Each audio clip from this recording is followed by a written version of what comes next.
Welcome to Sputnik, orbiting the world with me, George Galloway. And me, Gayatri. Fresh from the Al Jazeera row over the alleged political activities of the Israeli embassy in London, it has emerged that the embassy of Japan has been paying a right-wing charity in London to dish the dirt on China.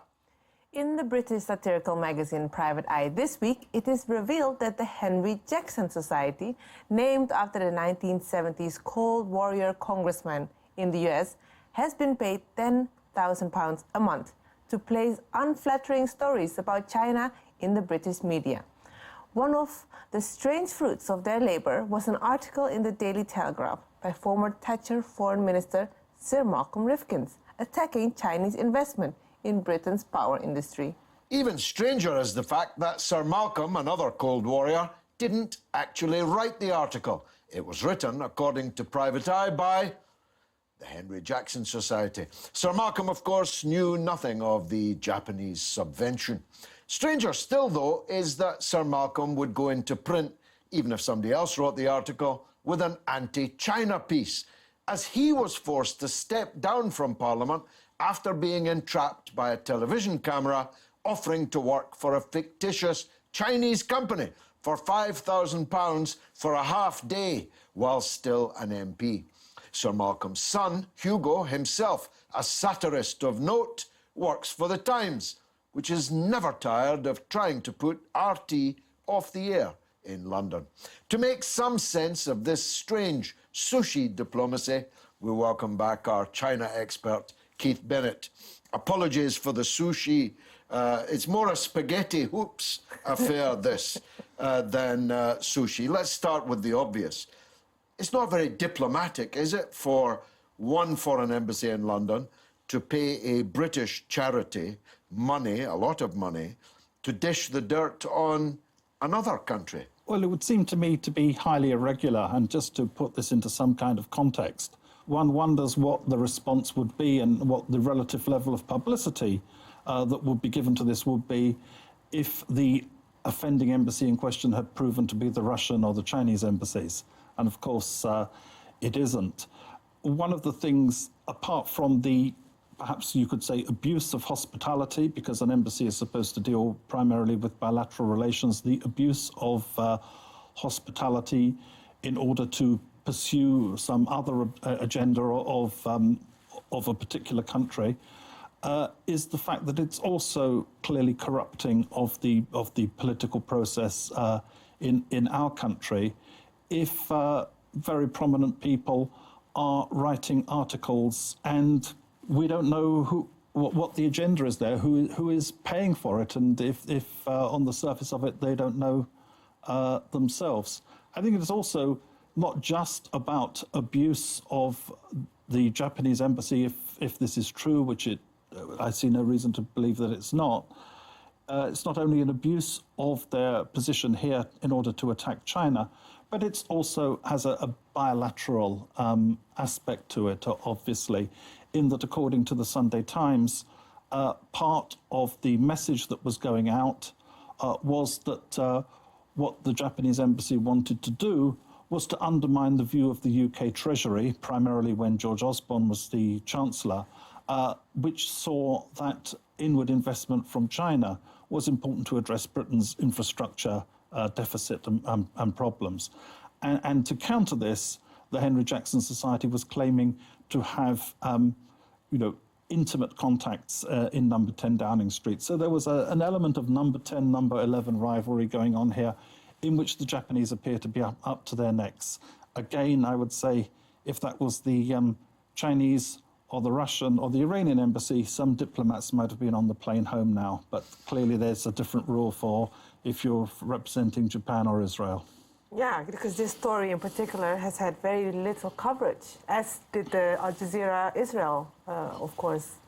Yeah, I think, yes, the Al Jazeera case is another case in point. I think the parallels are quite striking, not only in what the Israeli embassy was up to, what the Japanese embassy was up to, but also in the response. If you recall, when I believe it was Jeremy Corbyn or possibly Emily Thornberry who quite rightly said that this concerned a matter of national security in terms of what the Israeli embassy was up to, we were told that Number 10 considered the matter closed. And one can... and on this case, they haven't even considered it at all. Never mind, opened it and then closed it quickly. So galvanized am I by the events of my life, I hadn't actually thought of that point that you have made. But Xinhua, the official Chinese press agency, described it as surprising that this should happen in London, to which I responded, it may well be despicable, but it's not surprising. Britain's history with China, the Opium Wars to the seizure of Hong Kong and many other things, the Yangtze incident. There has been a long history of London being deeply involved in anti-Chinese activities. Is it your point that this briefly looked like it was turning and some wished to sabotage it? I think the Chinese are very good diplomats, and I think that the word surprising here might be translated as unacceptable. Good one. But clearly I think there are two aspects to this. On the one hand, there is a great deal of antipathy towards China in the British establishment. At the same time, there are people who've tried to pursue a more pragmatic course, and clearly when George Osborne not only wanted to get considerable Chinese investment into the UK, under Osborne, Britain was the first member of the G7 to sign up for the Chinese-initiated Asian Infrastructure Investment Bank. This clearly was not welcomed, not only by a lot of people in Britain, but also by Washington. And Sir Malcolm Rifkind, of course, once apparently was in favour of that, because he was more than willing to work for what turned out to be a fictitious Chinese company who wanted to pay him £5,000 for a half-day's work in order to facilitate Chinese trade and investment and business with Britain. Well, that's one of the ironies of the situation, is that it would seem that Sir Malcolm is prepared to be paid to publish articles in his name, which he hasn't written, attacking China, but he would also be prepared to receive money to advocate the interests of a Chinese company which actually, of course, didn't exist at all. It makes you wonder if these people have ever heard of Google when the check is on the table. Yeah. And in that, in that approach from the supposed Chinese company, he offered to go and speak to any ambassador in London to advance their interests. I wonder if that included the Japanese. Ironically, the sting on Sir Malcolm was carried out by the Daily Telegraph, which is the very newspaper in which he published his article. Why Japan? Japan is fully entitled to have its views about China or about Chinese policy and so on, and on a bilateral basis, they can get out a megaphone and shout it across the straits.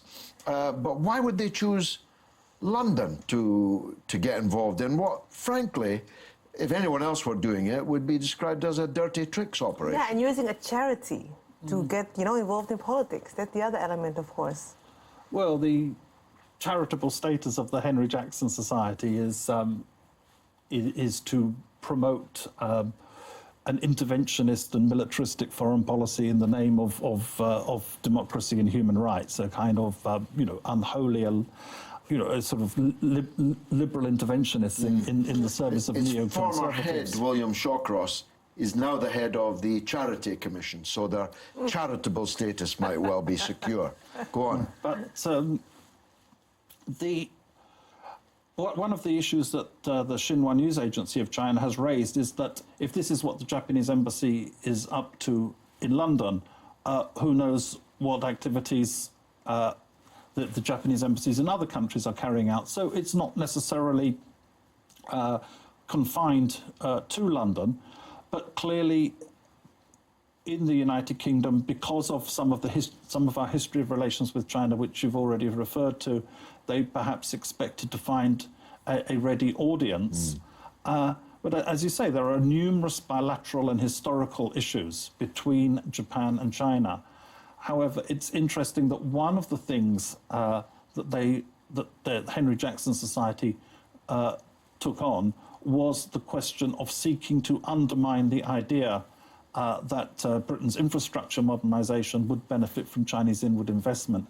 And I would submit that that's actually got nothing to do with Japan at all. No, it's none of Japan's business whether China is able to get a stake in Britain's power industry.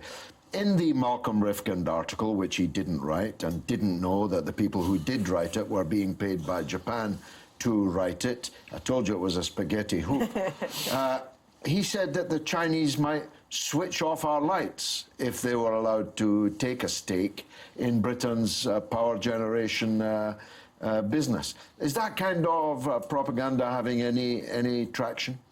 Well, I think it's very hyperbolic, to say the least. For a start, actually, if Hinkley Point doesn't go ahead, it's more like the more pertinent question is, how will we keep our lights on? Secondly, with regard to Hinkley Point, the only Chinese role in it is financing, and the company that's actually doing it is the French state-owned company. So if anybody would have the ability to turn the lights off in Britain if it goes ahead, it's actually the French. Cue to throwing up of hands in horror at the Daily Telegraph. My goodness. So we've gone from sushi to a spaghetti hoop to a French ragout. Keith Bennett, thanks very much for coming on board the Sputnik. Always a pleasure. Coming up next, the liberalization of the left. Don't miss it.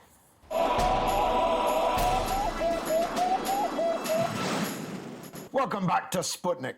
It has long been my contention that the liberalization of the left, which I date to the rise of so-called Euro-communism in the early 1980s, began a long retreat into impotence and irrelevance. The rise of the far right in France, in the US, and indeed in Britain is a direct consequence of that retreat of the left.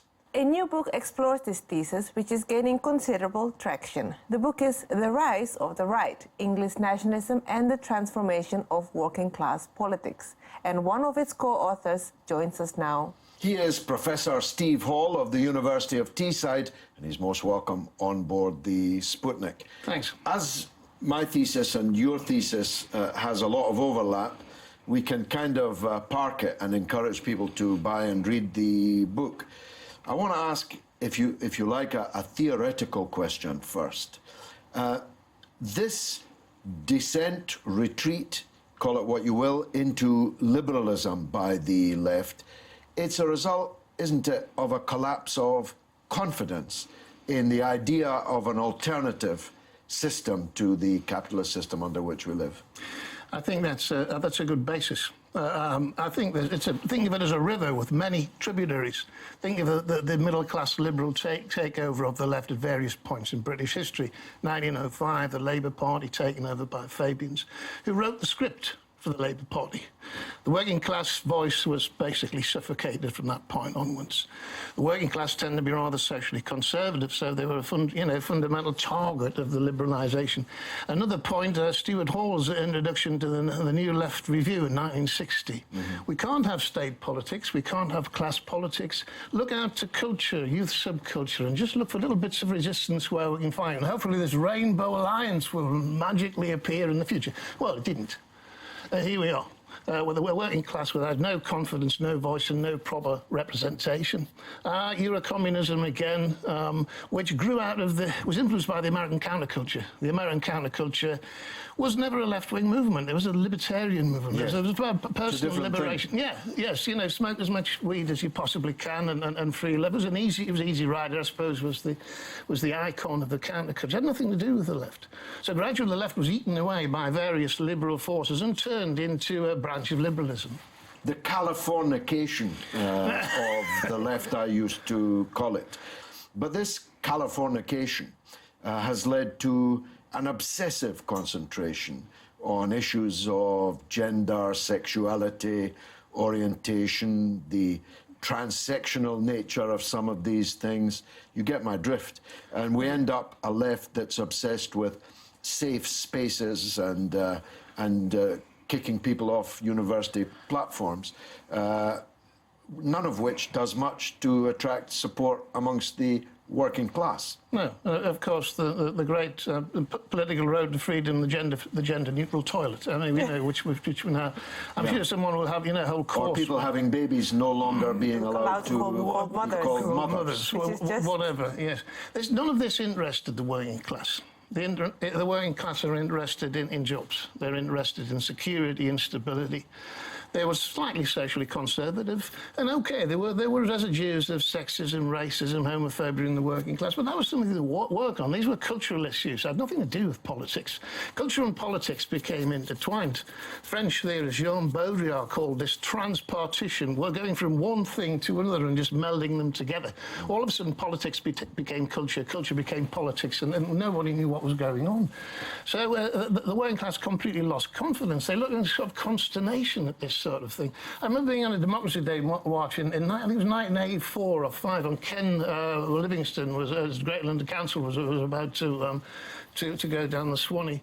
And I remember going past a bunch of mime artists, and they were very clever, and it was very nice. And a bunch of firemen walking past the mime artists and thinking, that's very nice, but what is it? What are they going on about? It's art. It's art, yes. And we all need art, and we all need ways of communicating, but this had nothing to do with the cleavage between the middle-class liberal left and the working-class left, so it hit me in the face that day walking past. The coalition that was broadly described as the left, let's call it the Labour Party, the Labour movement, it did survive until the 80s. I knew both Harold Wilson and James Callaghan very well.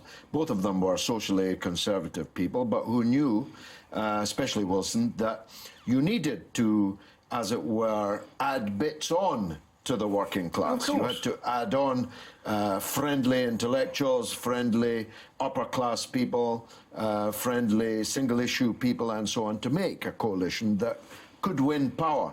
Mr. Callaghan was much more socially conservative than Mr. Wilson. Yes. But he still had a conception that the Labour movement needed to be based on and centred with the working class. That without the working class, the trade unions, all the rest was just a tray of sand blowing in the wind. It died, didn't it, with the rise of Euro-communism, Marxism today, their influence on Neil Kinnock. And for me, it's kind of all been downhill since. And even Jeremy Corbyn, my old friend, hasn't really arrested that drift yet, at least. No, he hasn't. Jeremy's a nice chap, and I rejoined the Labour Party to vote for him. I left in 83 when Kinnock came on the scene. I was very keen on Tony Bennett and others at the time. But I think what happened was that this strange beast that the American political philosopher Nancy Fraser calls neoliberal progressivism happened. Well, all of these cultural issues were taken up by people who were essentially neoliberals. They were Thatcherites, the Reaganites, and they were just as good at presenting these cultural issues as the left. Why not? Because these people who are gay, people who are women, have all sorts of political shades. You know, they're not all left-wingers. So the whole thing was upended. You know, it raced off on a tangent, and it became a cultural movement. Euro-communism certainly helped, but I think the most powerful force at that time what Fraser calls neoliberal progressivism. And you now have the Women's March in the USA the other day, which was a fantastic display of protest. But really, look at who we got, Madonna and Ashley Judd and these people, they're not the left, they have nothing to do with the working class. And it's all of a sudden, it's been hijacked by the working class voted for Trump because he promised them he might not deliver, of course, probably won't deliver, but he promised them their jobs back. Oh, jobs, yes. The tweet of the year was sent to me the other day by someone who said, I'm an Iraqi, and it's reassuring to know that those who destroyed my country were completely against sexism and racism. Exactly.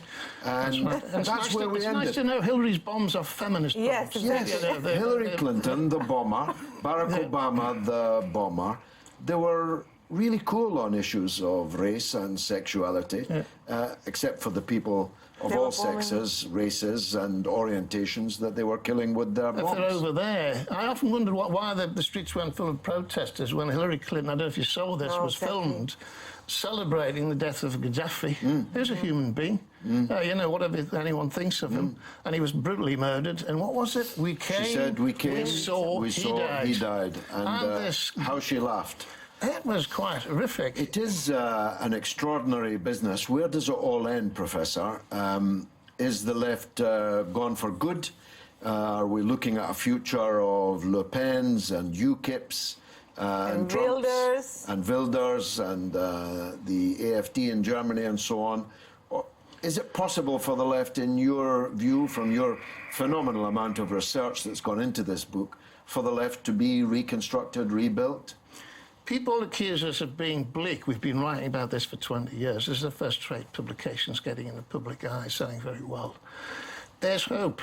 And I voted for Corbyn.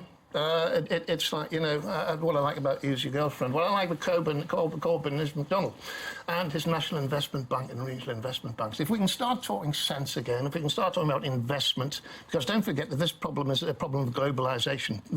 Free finance capital can invest wherever he wants. It doesn't have to invest in the north of England or in the Rust Belt in America. That's the basis of the whole problem. What Yanis Varoufakis called the reversal of the global flows of trade and capital. Once we made over here and sold over there, now it's the other way around. And we borrow the money from them to buy the stuff they're making. It's crazy. And then this, you know, it's nuts. It's unsustainable. If we can invest in places, if we can start speaking to the working class like we care about them, and if this can be manifested in real jobs, in hope for the future. The working class always ran on hope. That's the children. Will the children do better than me? My dad was in a mining industry. He fixed steam engines, and he was made redundant. I got steelworks for half the wages. But he thought, I wonder if I'm going to do better, or just at least just as well. But that's now not happening. It's, you know, we're worried about the next generation. Oh, no, our children, and by the grace of God, I have a lot of young children, they are by no means guaranteed a life as good as mine. Maybe because they're mine, they'll do a little bit better. But if I were an industrial worker, as my father was, it was an axiom that I was going to do better than he did. It's no longer the case. Absolutely. We need to get back to a programme of mass council house building, at least social housing, jobs at fair wages and trade union representation for everybody. But what sort of jobs, George? What the neoliberals said in the 80s was all of a sudden we're going to take these mass industrial workers and they're all going to become computer programmers, or they're all going to sell each other haircuts. Sell each other ice cream. Yeah, whatever.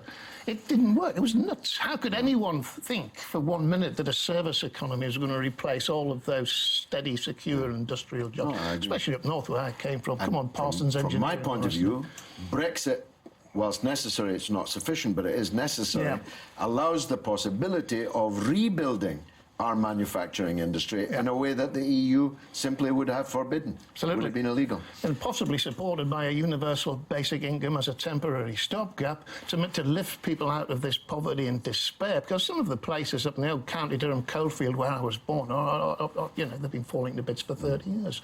So if we can do that, if they're serious about this, the National Investment Bank, the regional investment banks, then we might just be able to do something. Because there, we're not as bleak as everyone says we are. We do have a little bit of hope.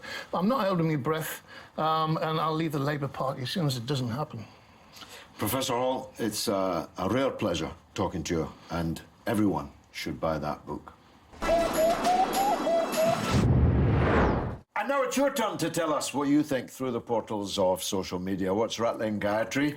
First off, the sushi/spaghetti/camembert diplomacy in London. Raymond Deloney says, Sir Malcolm Rifkin was chair of Intelligence Committee when the money helped inspire errors of judgment. It is reassuring that the man looking after our intelligence services was so easily duped by a camera up the jumper and so ready to work for the Chinese. Ready, anytime. And then about the liberalization of the left. Sean Ritchie says, forget left, right or center, Jeremy Corbyn will prosper because of honesty, integrity and good principles. Well, that's one way of looking at it. I personally very much hope so. That's all the tweets we have for today. Which, alas, means that's the end of the show. But you can stay in touch with us on Twitter and Instagram, RT_Sputnik, or Facebook, Sputnik on Russia Today. It's goodbye from me, Gayatri. And from me, George Galloway. It's been marvellous.